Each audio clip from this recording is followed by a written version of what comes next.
Bueno, pues sin más voy a dar paso a nuestro primer invitado de hoy, que es Pablo R. Coca. Es psicólogo e historietista, creador de Oxymorons en redes sociales. Ha publicado en Penguin Random House el libro Esas cosas que nos pesan, que nos pasan, que nos pesan, que es en el que normaliza el pedir ayuda. Y también ha publicado Durante la tormenta, sobre las personas que acompañan en la salud mental y en el proceso emocional que pasan. Os pido un aplauso para él y te cedo la palabra.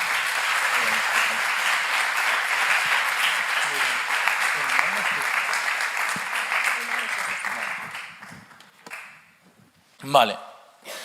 7 de cada 10 niños, ¿no?, sufren acoso escolar en España. Estas son las cifras que tenemos.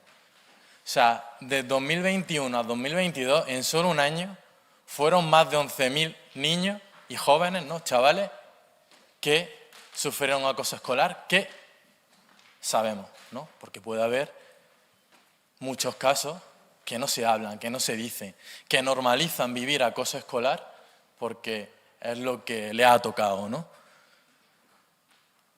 ¿Por qué se produce esto? Pues porque hay diferencias, ¿no? Si no eres parte de un grupo, eres el diferente, estás en los márgenes, te señalan. Os voy a contar la historia de Laura. Laura es esta niña de aquí, esta bebé, ¿no? Ella nació con el síndrome 22q11, que para los que no los conozcáis es un síndrome bastante frecuente, afecta a 1 de cada 2.000 recién nacidos, y una de las cosas por las que se produce es porque en el cromosoma 22, en el brazo largo, que es el Q, falta información genética. No faltan un montón de genes que lo que van a producir van a ser pues hasta 240 patologías en los recién nacidos. O sea, muchas dificultades. En el caso de Laura, Laura tenía discapacidad intelectual, tenía problemas físicos, problemas neurológicos, intelectuales, de aprendizaje, es decir, una serie de condiciones que le iban a condicionar, por supuesto, pues su trayectoria vital. Entonces, pues Laura tenía que pasar por muchas operaciones, por terapias, por médicos y por una serie de día a día que para una niña de esa edad, pues imaginaros, ¿no?, qué difícil pues tuvo que ser. ¿No? Cuando los niños tienen que estar en el parque jugando y disfrutando de esos primeros momentos de la vida. Pero a Laura también le gustaba mucho el arte, ¿no? Conectaba mucho con el arte, conectaba con bailar, con cantar, con pintar, dibujar. Todo lo que tuviese que ver con el arte a ella le atraía un montón. Laura creció, se fue haciendo grande, y cuando nos vamos haciendo grandes nos van también señalando. Nos van señalando. Laura fue señalada por sus profesores, no, porque hay también profesores que señalan, hay unos que nos acompañan y los llevamos dentro, y hay otros profesores que señalan, ¿no?, que no aceptan la diversidad, que los problemas de aprendizaje les parecen que es un invento, ¿no?, y que no se adaptan a esas necesidades educativas que tienen los alumnos. Pero también la señalaron pues sus compañeros, ¿no? Pues era un día a día bastante complicado el que pasaba Laura. Y al final se juntaron un montón de aspectos, ¿no?, tanto a nivel genético, esas dificultades genéticas que tenía, esos problemas de aprendizaje, esas dificultades del día a día, junto con pues todo ese entorno social a nivel de profesores y de compañeros, pues que hicieron que su salud mental petase, ¿no? Y me gusta poner esta referencia, ¿no?, porque estos son expertos en trauma, los que cito aquí arriba, y dice que todas las personas, todos nosotros tenemos un punto de ruptura donde nuestra salud mental pues se ve desbordada. ¿Por qué? Pues porque los recursos que tenemos propios no pueden hacer frente a esa amenaza tan grande que sentimos, ¿no?, como puede ser el acoso escolar. El acoso escolar desborda, ¿no?, y tiene un impacto que podemos tener 30, 40, 50, 60 años, que ahí lo llevamos dentro, ¿no? No es cosa de niños. Laura pues se hizo cada vez más pequeñita, se metió mucho para adentro porque claramente estar en ese mundo hostil diariamente era bastante complicado, ¿no? Era pues al final por supervivencia adoptamos ciertas estrategias. Y pues vinieron los problemas de salud mental, fobia social, vino los ataques de ansiedad. ¿Cómo no va a tener ataques de ansiedad si me intento acercar a la gente con la que me relaciono y corren de mí, llamándome borrega? ¿Cómo no voy a tener fobia social? ¿No? ¿Cómo no me va a dar tristeza, rabia? Y también se rieron sin voz y eso tuvo consecuencias. Dejó de hablar. No hubo ahí una parálisis de la voz. Y al final todas esas pequeñas etiquetas se corresponden a una etiqueta más grande que es lo que conocemos un trastorno mental grave. Con 15 años Laura pues sufrió, la diagnosticaron de depresión y con 17, 16, un añito después, la diagnosticaron de esquizofrenia. No empezó la cosa a complicarse bastante con lo que ello conlleva de medicación y pues su vida se paró por completo. Y os presento a Laura. Esta es Laura. Este soy yo. Y es mi hermana. Entonces, claro, yo crecí en dos entornos, ¿no? Uno de pues ese síndrome que diagnostican, ¿no? Y todas las dificultades que ello conlleva. Y luego otra experiencia que fue el diagnóstico de depresión y luego de esquizofrenia. Claro, yo soy 3 años mayor que mi hermana, creo que nunca había escuchado hablar de salud mental hasta que empecé a estudiar psicología. Y claro, para mí fue una interrogación constante el no entiendo a mi hermana, no entiendo por qué se comporta así. A nivel de juego, al principio era muy difícil conectar con ella, ¿no? Vincular, porque no entendía lo que le decía, las reglas del juego. A nivel de habla también tenía sus limitaciones, no podía tener y no puedo tener una conversación con ella fluidamente. Luego vinieron las crisis psicóticas, que eso fue pues bastante chungo, ¿no? A nivel de acompañar y de sostener. Es decir, un panorama que yo no entendía y que luego nadie me explicó, ¿no? Nadie vino a decirme, oye, que esto está pasando, no porque tu hermana quiera llamar la atención, sino porque hay un problema de base que está sabiendo o que tiene estas herramientas para sacar y que hay que acompañar, ¿no? Entonces se creó este muro entre Laura y yo, ¿no? Este muro que no me permitía acercarme a ella y que al final mi estrategia fue alejarme de ella, porque al final si no entiendes algo, te alejas de eso. ¿Y cómo se fue rompiendo este muro, ¿no? Esta barrera? Pues, por supuesto, ¿no? Encontrarme con otras personas y compartir esa historia con otras personas que les pasaba lo mismo que a mí, ¿no? Que tenían otro hermano, otras familias, que tenían hijos con el síndrome 22Q.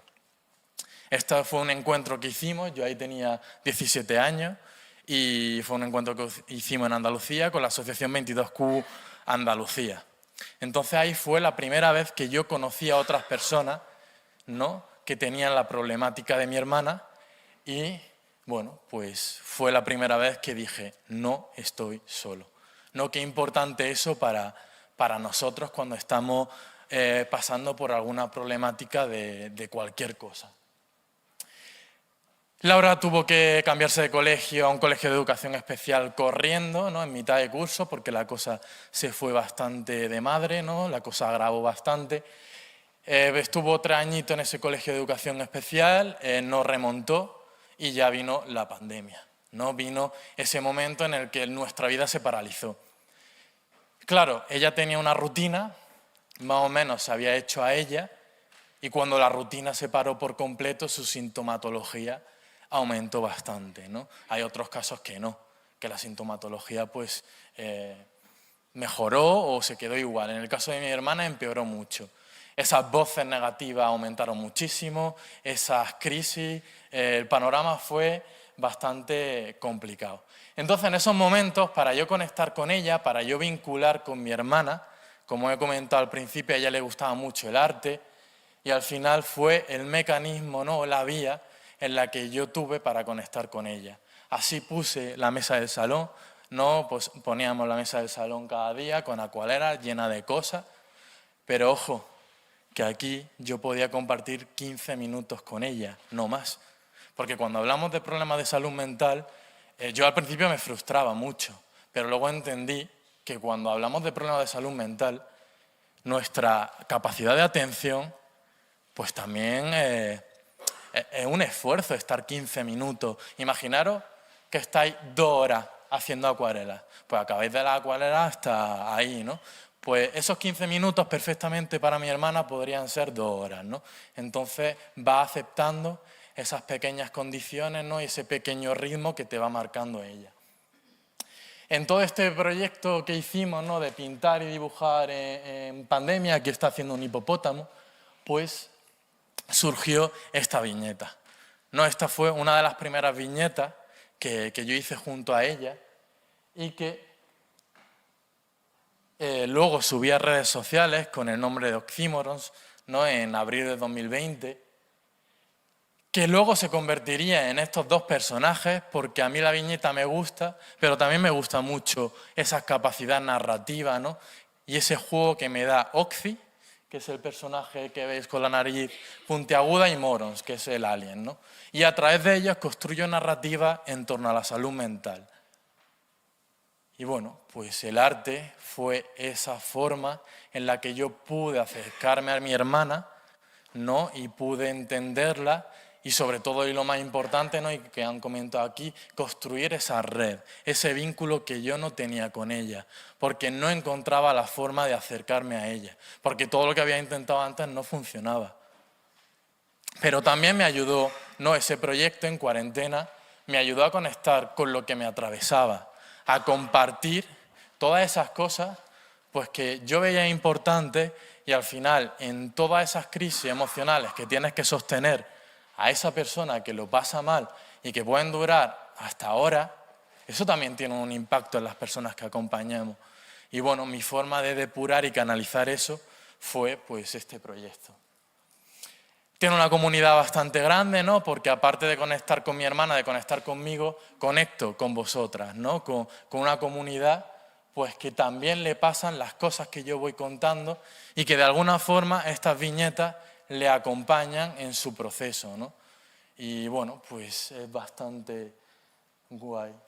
Aquí, aparte de cosas más bonitas de ilustración, ¿no? En relación a la salud mental, pues cuento, ¿no? Estas cosas que a mí me hubiese gustado saber, que no tenemos ni idea y que hay que saber, ¿no? Cómo acompañar si alguien te dice que se quiere morir, cómo lo haces, ¿no? O sea, nadie nos ha explicado esto y esto es súper importante, ¿no? Y ahí pues doy una serie de recomendaciones. ¿A dónde me llevo todo esto? Pues bueno, he hecho ferias, he hecho murales en el FNAC de Callao, he publicado estos 2 libros, he firmado en la Feria del Libro de Madrid, en Sant Jordi, he publicado una guía educativa para que los profes puedan trabajar la salud mental en clase con sus alumnos, ¿no? Que se basa en el libro Esas cosas que nos pesan. He dado y estoy dando charlas en institutos por toda España, he hecho también exposiciones en institutos, divulgación, por supuesto, en radio y las reivindicaciones pertinentes. Todo esto ha pasado en 3 años, pero esto es un mero escaparate. No es un escaparate que queda muy bien en tu currículum, en tu portfolio, pero que para mí no tendría sentido si no conectase con vosotros. Y al final, en todas estas experiencias, me contáis muchas historias. Y quiero comentaros 2 historias.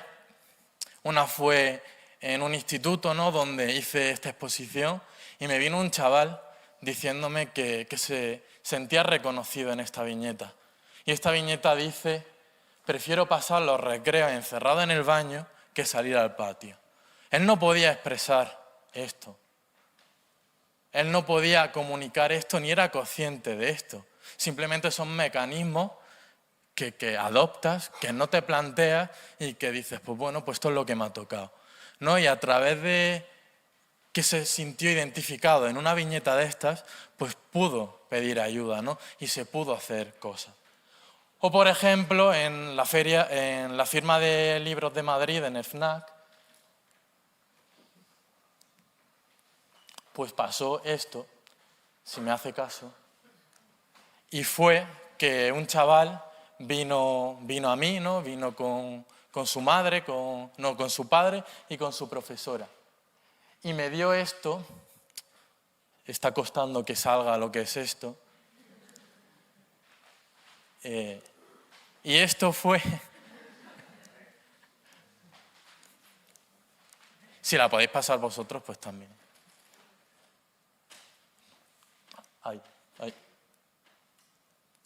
Ahí.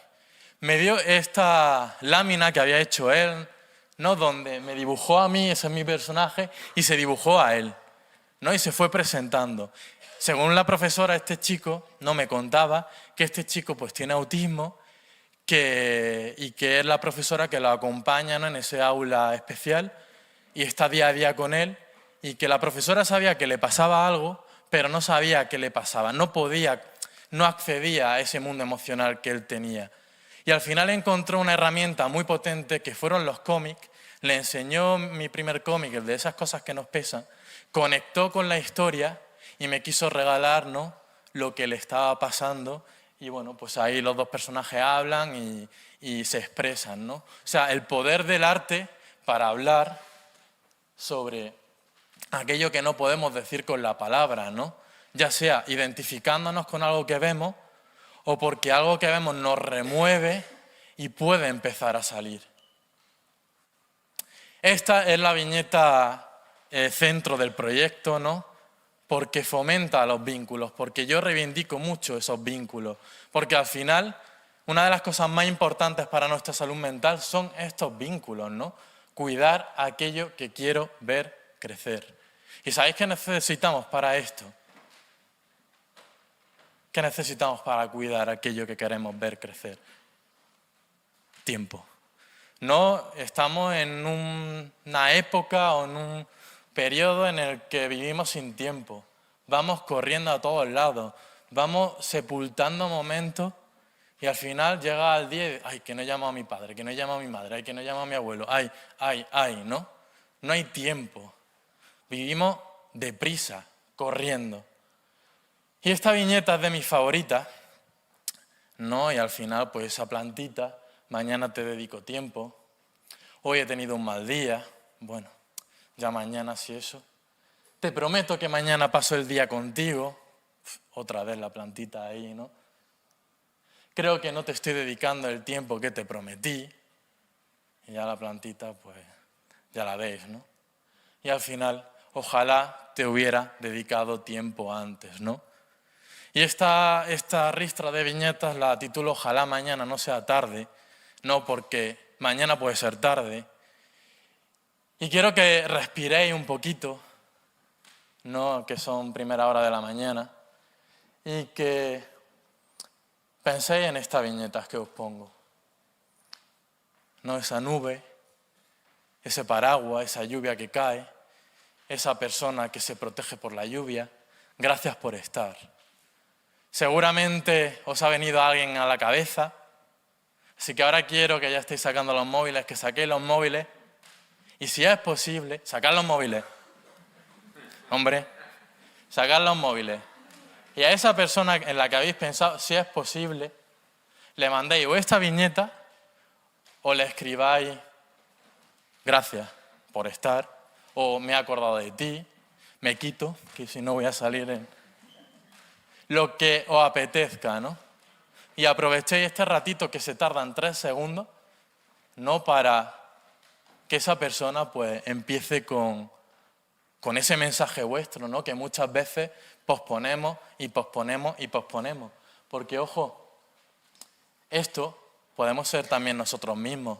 Puede ser un proyecto de arte o de lo que sea que no comenzamos. Pueden ser muchas cosas, esa plantita que se marchita. Así que quiero acabar, pues, volviendo a mi hermana, ¿no? Que es como la semillita de todo esto y de todo lo que ha pasado, para, bueno, pues, contaros que el arte cambia y que el arte cambia miradas, ¿no? Porque yo era una persona muy estigmatizada porque no entendía esos problemas, ¿no? Porque a mí nadie me había explicado y porque al final mi hermana, cuando se presenta con todos esos problemas, yo era un niño sin herramientas que supo hacerlo por lo mejor que pudo y que se le dio en ese momento, y que al final a mí me hubiese gustado pues todos esos años en los que hubo ese muro hacia mi hermana, pues poder haber conectado con ella, ¿no? Es como, bueno, pues ese anhelo. Así que hagamos juntos el arte para conectarnos de nuevo